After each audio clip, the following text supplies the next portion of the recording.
Kaulah Raja kami, Juru Selamat kami, Mesias yang telah lahir 2000 tahun lalu, hari ini telah berada di hati setiap kami yang percaya dan memuji-Mu. Lord, thank you. Syukur kami naikkan, hormat kami panjatkan. Atas perbuatan-Mu dan pengorbanan-Mu di kayu salib yang selamanya mulia. Agunglah kasih-Mu atas umat-Mu. Sampaikan sabda-Mu di hari Natal ini, kami mau sama-sama merenungkan firman-Mu sekali lagi dan memperoleh hikmat tersembunyi. Bapa, sembunyikan hamba-Mu di balik salib putra-Mu. Dalam nama Yesus. Amin. Praise the Lord ya. Saya tahu mungkin sebagian Anda belum Christmas dinner. Tunggu saat teduh, nanti setelah selesai makan bersama keluarga. Atau sebaliknya Anda sudah makan dulu, sekarang saat teduh. Saya bersyukur untuk kesetiaan keluarga saat teduh bersama untuk terus mencari Tuhan. Setiap Rabu dan Sabtu live-nya, dan bahkan yang nggak bisa live berhalangan pun, banyak loh yang beritahu sama saya, kalau saya nggak bolong-bolong saat teduh. Saya pasti ikuti, nggak ketinggalan sama sekali. Praise the Lord ya. Saya percaya hari Natal juga bukan perkecualian. Justru di hari Natal ini, malam ini, kita akan memperoleh hikmat tersembunyi. Kita akan bisa melihat hal-hal yang kita tadinya abaikan atau lalui. Tapi sekarang akan menjadi remah. Mari kita buka bersama-sama di Lukas pasal 2. Beri judul hikmat tersembunyi di malam Natal. This is the night, inilah malam penuh pewahyuan. Malam ini penuh hikmat dan mujizat dari Tuhan. Sambil kita rayakan Natal bersama dengan keluarga saat teduh bersama, Tuhan akan ditemukan oleh hati yang mencarinya. Tidak sia-sia masuk hadirat Allah. Tidak akan ada seorang pun di antara kita keluar dengan tangan hampa.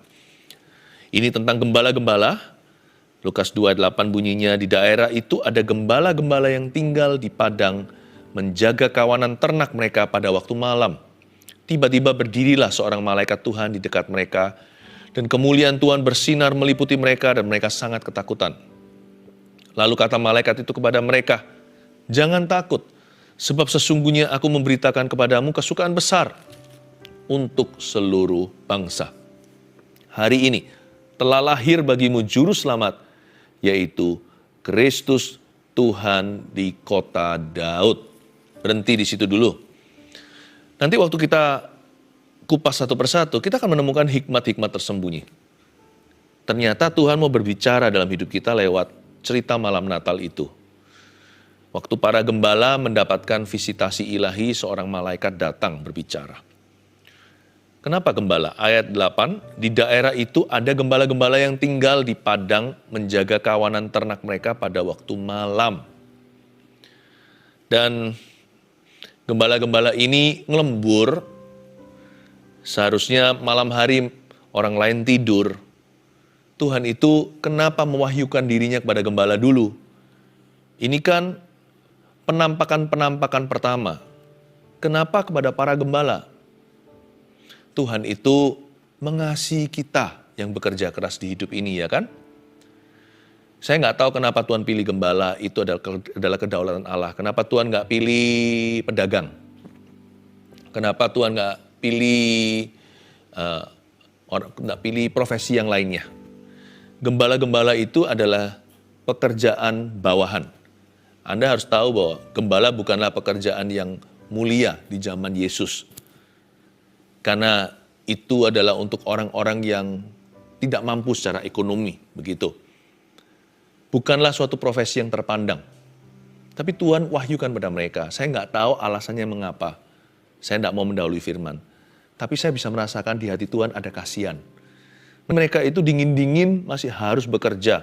Ngelembur sampai waktu malam lagi menjaga kawanan domba.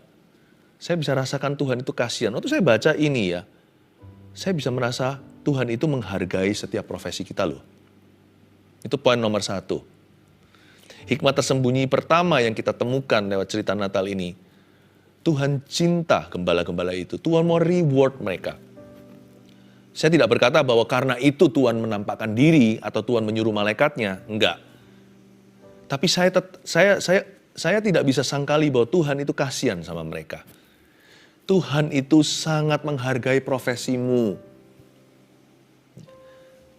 Selain itu, para gembala itu sedang menjaga kawanan ternak mereka. Tahukah bahwa mereka menjaga kawanan ternak domba untuk korban bakaran? Jadi the temple lambs atau kambing domba yang memang untuk kurban. Itu adalah bisnis mereka, mereka menjaganya. Jadi semua kambing domba itu nanti ada waktunya dipersembahkan di Bait Allah. Dan para gembala ini profesi yang memperjualkan itu. Hari itu Tuhan memberi mereka reward. Mereka jaga domba, hewan, binatang. Tapi mereka segera akan tahu alamatnya anak domba Allah dilahirkan. Bahkan di palungan loh, tempat makannya mbek-mbek itu. Yesus diletakkan di sana dan dibungkus dengan kain. Tuhan itu seperti menunjukkan pada mereka, tujuanmu bekerja, ujungnya adalah untuk melihat pekerjaan Allah. Kamu jaga domba untuk bait suci. Aku kasih kamu domba Allah Bapa. Anak domba Allah. Tuhan itu bisa berbicara sesuai profesi kita. Bukan hanya menghargai profesimu, Tuhan bisa menuntun profesi atau pekerjaan Anda pada kemuliaan Allah. Tuhan akan memberi purpose kepada pekerjaanmu, asal pekerjaan Anda itu halal. Kalau pekerjaan kita adalah dosa, human trafficking contohnya, prostitusi, apalagi kriminalitas, mengedarkan narkoba, Tuhan tidak mau berhubungan dengan profesi demikian. Tuhan larang, suruh kita bertobat, keluar dari sana. Keluarlah dirimu dari kegelapan itu, masuklah dalam terangnya yang ajaib Tuhan sanggup pelihara. Tapi kalau profesi kita itu apa yang baik, apa yang benar, Allah menghargai, dan Tuhan kasih purpose, kasih tujuan. Para gembala itu seumur hidup mungkin gak punya pilihan. Mereka lahir miskin, jadi meneruskan pekerjaan papa mamanya yang gembalakan ternak-ternaknya. Duit gak seberapa, tapi Tuhan kasih mereka happy yang luar biasa. Siapa bilang yang namanya purpose, tujuan, dan kebahagiaan itu hanya bisa dibeli dengan uang? Uang gak bisa beli segalanya. Tuhanlah satu-satunya yang sanggup memberi tujuan dalam apa yang Anda kerjakan tiap hari. Tahu nggak di akhir tahun ini sebelum kita masuk tahun yang akan datang? Ketahuilah bahwa God wants to be involved in your work. Tuhan mau terlibat di dalam pekerjaan Anda. Tuhan mau kasih purpose, mau kasih tujuan padamu. Sehingga kita itu tidak seperti kerja sia-sia. Ini ujungnya apa? Ujungnya itu kemuliaan Allah. Supaya Anda melihat pekerjaan Tuhan. Jadi jangan pernah merasa, Tuhan sampai kapan aku bekerja? Bersyukurlah untuk kerjaan Anda sekalipun susah. Mungkin tidak gampang, mungkin uangnya nggak seberapa. Mungkin mengharuskan kita ngelembur-ngelembur seperti gembala. Pada waktu malam, mereka itu menjaga kawanan ternak mereka. Pokoknya tulis nomor 1, hikmat yang kita dapatkan di hari Natal ini itu encourage atau untuk mendorong hati kita, untuk menghibur kita yang mulai jenuh dalam pekerjaan kita. Yang mulai merasa bosan dengan hidup ini. Ya, apalagi yang anti sama kerja keras. Tuhan itu menghargai setiap profesi kita. Tuhan menghargai pekerjaan Anda. Contohnya ya, orang Majus. Kerjaan mereka apa? Mereka peneliti. Mereka itu melihat bintang, bukan horoskop yang superstisi, tapi mereka itu secara ilmiah. Science itu. Science zaman purbakala. Mereka menyelidiki planet-planet, mereka mengamati bintang-bintang, wujud bentuknya, ya kan? Di tahun keberapa, bulan apa, muncul apa. Mereka itu mempelajari. Dan Tuhan bicara accordingly. Tuhan berbicara sesuai dengan profesi mereka. Betul nggak? Dan Tuhan menuntun mereka bukan pakai ternak lah dan sebagainya. Tuhan menuntun mereka lewat ilmu pengetahuan mereka. Tuhan munculkan bintang di awan-awan. Dan di langit itu menuntun mereka sampai ke tempat di mana Yesus diletakkan. Atau bisa jadi Yesus sudah lebih berusia, bukan hanya sebagai bayi. Ahli teologi percaya bahwa ketika mereka sampai ke palungan itu, Yesus sudah umurnya bocah. Sudah anak kecil. Pokoknya di mana Yesus ada, dituntun di sana lewat bintang sesuai profesinya. You know, God can speak to you through your profession. Allah bisa berbicara kepada orang lain melalui pekerjaan Anda dengan kesaksian hidupmu di tempat kerja. Allah bisa memberimu bahan materi untuk kesaksian itu. Tuhan akan memberimu mujizat, pertolongan, jalan keluar, hikmat. Tapi Tuhan juga bisa berbicara kepada Anda di dalam pekerjaan Anda. Kalau Anda seorang peneliti bintang seperti orang Majus, Allah akan berbicara lewat bintang yang kau teliti. Jikalau Anda adalah gembala yang menjaga ternak dombanya, Allah akan berbicara kepada Anda di dalam profesimu. Ketika lagi jaga lembur, tiba-tiba malaikat datang dan menyampaikan kabar baik kepadamu. Tuhan menghargai profesi kita. Bahkan orang yang lembur-lembur itu jangan merasa seperti ditinggalkan oleh Allah. Orang lain hidupnya enak kok saya susah, jangan salah. Yang lembur ini loh yang dapat penampakan malaikat. Pada waktu malam, jaga kawanan ternak. Dingin-dingin lagi di luar sana, sekalipun bukan dinginnya Kanada atau Kutub Utara. Tapi Tuhan itu melihat pengorbanan mereka. Dan Tuhan itu membayar jerih payah mereka. God is good ya. Natal ini jangan jenuh kalau Anda merasa lelah. Natal ini istirahat ya. Kita rayakan Natal bersama, saat teduh bersama ini supaya kita semuanya dikuatkan, kita nyanyi-nyanyi, kita caroling dalam hadirat Tuhan supaya semua kita disegarkan. Kalau Anda jenuh, rest a bit, rest a while, istirahat sebentar. Lalu setelah itu bounce back atau melompat kembali. Setelah Natal ini, besok-besok apalagi masuk Januari, ayo yang bergairah lagi, semangat bekerja. Amin. Tapi Pastor Philip, Natal pun aku nggak libur, aku pegawai negeri. Nggak apa-apa, kan ada saat teduh ini seperti 1 jam liburan. Dalam hadirat Tuhan kan kita disegarkan. Dan yang lembur dapat janji, Allah tahu kerja kerasmu. Dan Tuhan menilikmu hari ini. Tahukah saat teduh ini juga cara Tuhan menilik Anda? Biarkan Tuhan berbicara ke dalam hatimu. Ayat 9 bunyinya begini, tiba-tiba berdirilah seorang malaikat Tuhan di dekat mereka dan kemuliaan Tuhan bersinar meliputi mereka dan mereka sangat ketakutan. Takutlah ya ketemu malaikat, mereka nggak pernah lihat yang begini-beginian. Tiba-tiba lihat satu malaikat dulu. Sebelum dia lihat bala tentara, jadi ada 2 kali, ada susulan. Malaikat pertama, lalu malaikat-malaikat susulan. Ayat 10, lalu kata malaikat itu kepada mereka. Malaikatnya bilang gini, jangan takut. Sebab sesungguhnya aku memberitakan kepadamu kesukaan besar untuk seluruh bangsa. Kalau malaikat itu beneran dari Tuhan gak akan buat takut. Apapun yang muncul membuatmu takut, hilang damai sejahtera, itu malaikat yang jatuh. Utusan Tuhan itu membuat hati kita itu damai sejahtera. Tidak ada intimidasi di dalam diri Tuhan kita. Jangan takut. Kalimat pertama. Lalu malaikat itu lakukan apa? Dia berkata, sebab sesungguhnya aku memberitakan kepadamu kesukaan besar untuk seluruh bangsa. Aku memberitakan kepadamu kesukaan besar untuk seluruh bangsa. Ternyata evangelis pertama di Perjanjian Baru atau penginjil perdana di Perjanjian Baru bukan manusia, bukan rasul, bukan nabi, bukan murid Yesus. Bahkan bukan Yohanes Pembaptis. Penginjil nomor 1 di Perjanjian Baru, penginjil awal adalah seorang malaikat. Tapi setelah itu, Anda baca lagi, Injil tidak diberitakan oleh malaikat lagi. Kemudian, kuncinya dipindahkan. Kunci itu dipindahkan ke gereja. Sekarang, memberitakan Injil adalah tugas Anda dan saya. Makanya poin nomor 2, hikmat tersembunyi dari cerita malam Natal ini adalah, memberitakan Injil adalah kesukaan besar kita. Karena itu jangan takut memberitakan Injil. Akhir tahun ini kita buat resolusi, kita lebih berani untuk bersaksi. Baik itu bersaksi secara formalitas, contohnya ketika kita dalam sebuah persekutuan atau di gereja atau dalam pertemuan, ayo kesaksian, pendek-pendek aja, nggak usah minder.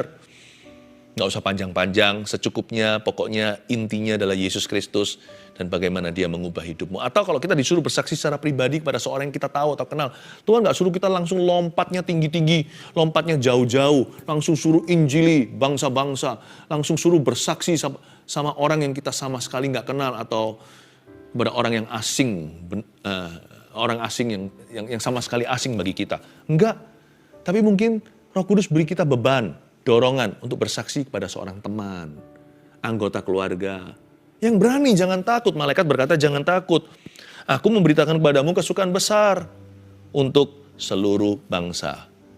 Hingga hari ini tidak terdengar malaikat yang menyampaikan Injilnya. Tapi kita sekarang yang dipanggilnya. Betapa irinya seluruh malaikat di sorga hari ini karena amanat agung Tuhan dalam diri Anda. Betapa cemburunya seluruh tentara, bala tentara sorga. Kok enak ya? Itu lihat, dia, maksudnya menunjuk Anda. Dia disuruh Tuhan memberitakan Injil dan bersaksi. Malaikat tidak tahan rasanya, mereka mau menjadi penginjilnya. Tapi mereka bukan yang Tuhan pilih. Tuhan memilih Anda dan saya. Yang perdana boleh mereka. Tetapi setelah itu adalah gereja perjanjian baru. Memberitakan Injil adalah kesukaan besar kita. Ayo lebih berani bersaksi tahun depan. Dan siapa tahu masih ada sisa waktu di bulan Desember ini. Tuhan gerakkan Anda menginjili seorang rekan atau mungkin keluarga sendiri. Jangan pernah batasi Tuhan loh ya. Anda tidak akan duga ternyata Allah sudah membuka hati mereka. Ada kesaksian sedikit bukan karena fasilida. Roh Kudus bekerja dan mereka percaya Yesus. Akhir tahun ini Anda bisa menuai keselamatan mereka. Memberitakan Injil itu sama sekali bukan beban, apalagi intimidasi. Memberitakan Injil itu kesukaan besar. Kalau nggak percaya, interview malaikat. Ya jangan, ini hanya kiasan. Andai kata kita bisa, semua malaikat di sorga akan sepakat sama-sama berkata, aku iri sama kalian, hai umat manusia yang telah ditebusnya. Aku iri sama kalian, hai gereja. Aku iri kepadamu, hai orang percaya. Malaikat tidak punya keistimewaan ini lagi. Tuhan telah memindahkan kehormatan ini kepada kita. Beritakan Injil. Apa yang terjadi pada waktu Natal? Bukan Santa Claus. Injil didengungkan langsung oleh malaikat dari sorga. Langsung dari angkasa. Wow, kesukaan besar. Joy to the world. It is joyful to preach the gospel. Coba tanya sama Tuhan sebelum kita tutup tahun.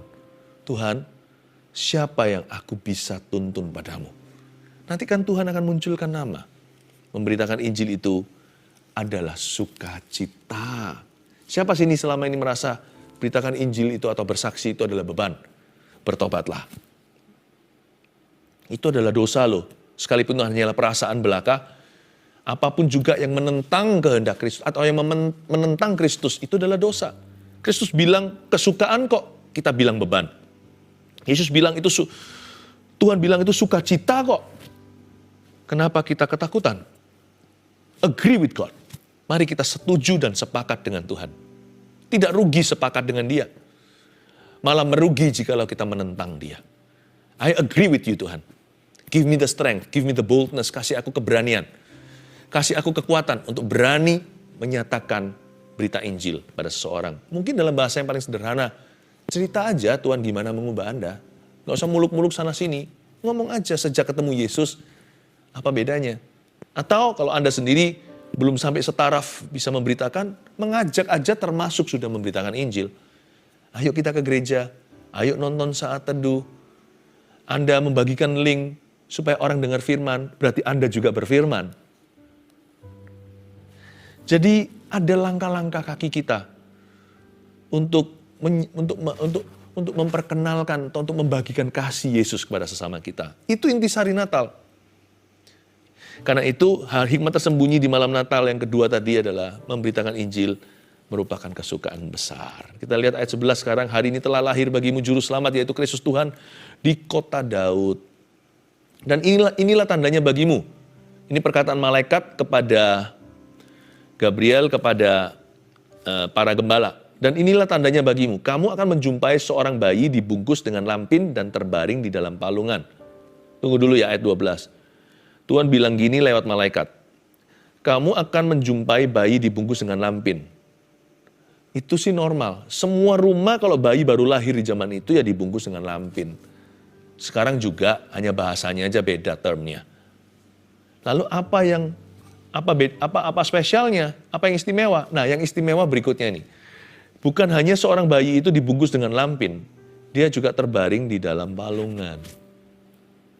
Ya. Luar biasa dan biasa. Bayi dibungkus lampin itu normal. Tahukah sampai kapanpun Injil itu relevan? Mau tahu mengapa Injil itu begitu mempan? Karena dia sangat mendarat dalam kehidupan manusia. The gospel is normal. Sangat normal. Tapi the gospel is supernatural. Bukan dia hanya normal, tapi dia supranatural. Yesus tuh beda, pengajarannya lain. Dari lahir sononya aja udah gak sama. Yang lainnya mungkin lahir di istana, Yesus lahir di palungan. Dia disebut anak domba Allah, itulah julukan Mesias atau juru selamat kita. Dan ditaruh bukan di ranjang rumah sakit atau minimal ranjang rumah. Dia ditaruh di palungan. Palungan itu apa sih? Palungan itu tempat kasih makan hewan. Yesus itu seolah-olah jadi makanan. Dia seperti roti hidup yang dimakan oleh kita. Darahnya dicurahkan. Dari sejak kecil lahir aja, sudah ada nubuatan. Hanya karena dia berada di palungan, kita semua jadi tahu bahwa Yesus itulah roti yang turun dari sorga. Yesus itulah pengorbanan. Makanya kita itu gak bisa percaya Yesus itu hanya sekedar dengan logika. Loh, mengasihi Tuhan harus dengan akal budi, saya mengerti. Kita gak boleh buta. Tapi, kalau kita hanya meneliti Yesus, percuma. Yesus harus jadi makanan. Kita baru merasakan perubahan kalau kita terima Yesus di hati kita. Baru berubah. Kalau Anda haus dahaga setelah lari berapa kilometer, Anda lihat di depan itu, baik itu air putih atau soda, atau air energi drink. Anda lihat gitu, mau teman Anda jelaskan 1001 enaknya, dinginnya, rasanya, hidrasinya, bagaimana itu akan bisa memuaskan rasa hausmu. Percuma, semua teori itu gak ada gunanya sebelum Anda teguk air itu. Langsung Anda puas, karena Anda merasakannya. Kita mau teliti Yesus, gak ada gunanya. Hingga kita mengakui bahwa kita orang berdosa dan kita ini membutuhkan kasih sayang dan pengorbanannya. Lalu kita sengaja menerima dia dalam hati kita. Nothing will happen to you before you do that. Sebelum Anda lakukan itu, tak ada apapun yang terjadi dalam hidupmu. Yesus itu palungan, dia itu makanan. Terimalah dia dalam hatimu. Hanya kalau Yesus masuk di dalam hatimu, baru terjadi perubahan. Udah, jangan egois lagi, jangan angkuh, jangan sombong, jangan bertindak seolah-olah, aku gak butuh Tuhan. Rendahkan hatimu, hai orang berdosa, Anda dan saya. Akui dosamu di hadapannya dan berkata, Tuhan, Engkau datang untuk menjadi korban bagi aku. Aku tunduk, aku terima, ampuni saya, masuklah dalam hatiku selama-lamanya. Wow! Everything will change in your heart. Semua akan berubah di dalam hatimu. Ayat 13, nanti tiba-tiba tampaklah bersama-sama dengan malaikat itu sejumlah besar bala tentara sorga yang memuji Allah, katanya. Ini adalah malaikat susulan. Kemuliaan bagi Allah di tempat yang maha tinggi. Dan damai sejahtera di bumi di antara manusia yang berkenan kepadanya. Setelah malaikat-malaikat itu meninggalkan mereka dan kembali ke sorga. Malaikatnya balik nih ke sorga. Gembala-gembala itu berkata seorang kepada yang lain, marilah kita pergi ke Bethlehem untuk melihat apa yang terjadi di sana, seperti yang diberitahukan Tuhan kepada kita. Lalu mereka cepat-cepat berangkat dan menjumpai Maria dan Yusuf dan bayi itu yang sedang berbaring di dalam palungan. Dan ketika mereka melihatnya, mereka memberitahukan apa yang telah dikatakan itu kepada mereka tentang anak itu. Dan semua orang yang mendengarnya heran tentang apa yang dikatakan gembala-gembala itu kepada mereka. Tetapi Maria menyimpan segala perkara itu di dalam hatinya dan merenungkannya. Maka kembalilah gembala-gembala itu sambil memuji dan memuliakan Allah. Karena segala sesuatu yang mereka dengar dan mereka lihat, semuanya sesuai dengan apa yang telah dikatakan kepada mereka. Lihat ayat 19, poin terakhir kita. Tetapi Maria menyimpan segala perkara itu di dalam hatinya dan merenungkannya. Para gembala itu cerita, tadi kami melihat apa waktu di padang rumput malam-malam hari. Lalu apa yang dikatakan malaikat? Lalu penampakan berikutnya malaikat susulan, bala tentara sorga. Lalu mereka nyanyi apa, liriknya segalanya. Kalau mereka nggak cerita kan nggak ada rekornya nih sekarang di Lukas. Ya kan? Karena Maria kan mendengarkan semua tuturan mereka. Lalu nanti Maria waktu zamannya Kisah Para Rasul setelah Yesus dibangkitkan kan dikatakan di Kisah Para Rasul pasal-pasal yang awal, Maria turut berdoa bersama dengan 120 itu. Di situ nanti masuk zamannya rasul-rasul, pasti Ibu Maria banyak cerita. Lalu Lukas seorang dokter yang mengikut Paulus dalam perjalanannya, yang menulis Injil Lukas ini, merekodnya, mendokumentasikan. Tapi waktu cerita dulu, Maria belum mengerti. Nanti setelah Yesus bangkit, paham. Tapi waktu belum mengerti, Maria ini mulia. Ibunda ini, coba lihat ayat 19 lagi, waktu dia belum memahami, Maria menyimpan segala perkara itu dalam hati dan merenungkannya. Belajar seperti Maria ya, ini hikmat tersembunyi ketiga yang saya mau bagikan kepada Anda, yaitu simpan dulu dalam hati apa yang kita kurang pahami. Jangan tergesa-gesa menghakimi supaya hidupmu happy. Jangan dikit-dikit suka komentar, karena kadang-kadang orang yang terlalu cepat beropini itu menunjukkan kebodohannya. Banyak pendengar, kecuali kalau hal itu jelas-jelas salah, kalau itu melanggar firman Allah. Tapi kalau sesuatu yang sifatnya Anda saja yang belum bisa total memahami apa ini yang Allah sedang katakan atau kerjakan dalam hidupmu, belajar tenang dulu. Seperti Maria, belajar merenungkannya, hingga Tuhan nanti akan meneranginya tepat waktu. Roh Kudus itu bisa memberimu butir firman, tapi pengertiannya menyusul berapa hari kemudian.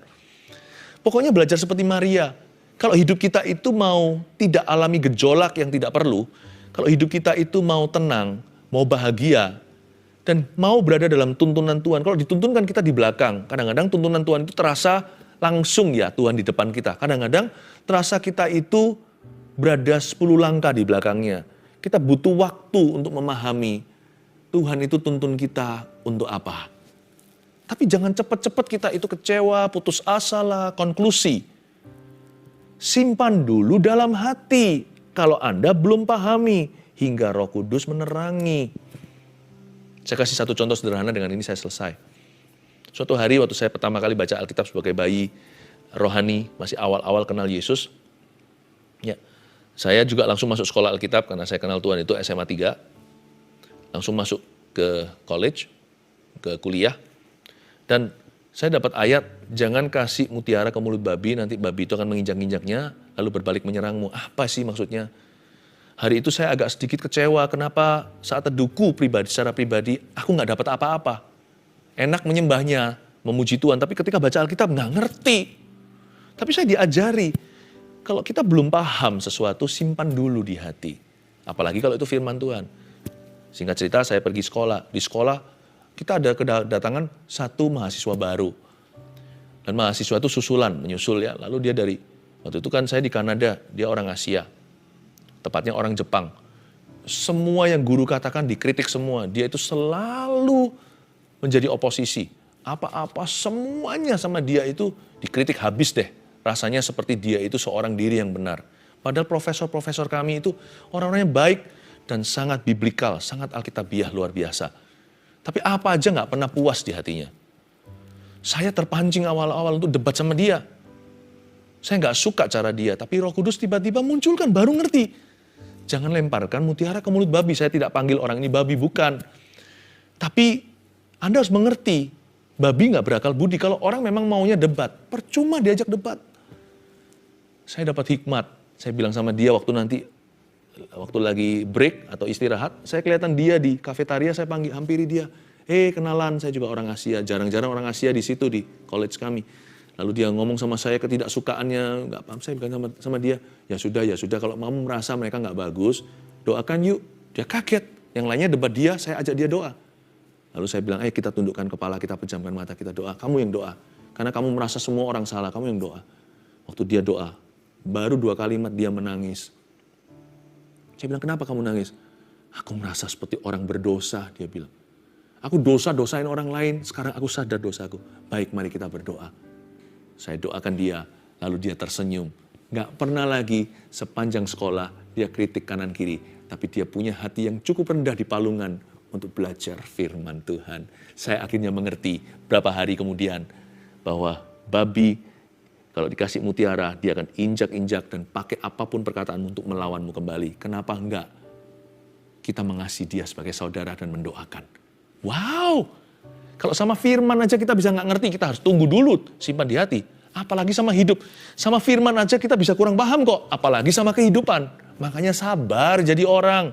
Supaya nggak sakit, supaya kita nggak stres, supaya kita nggak panik. Sabar dong.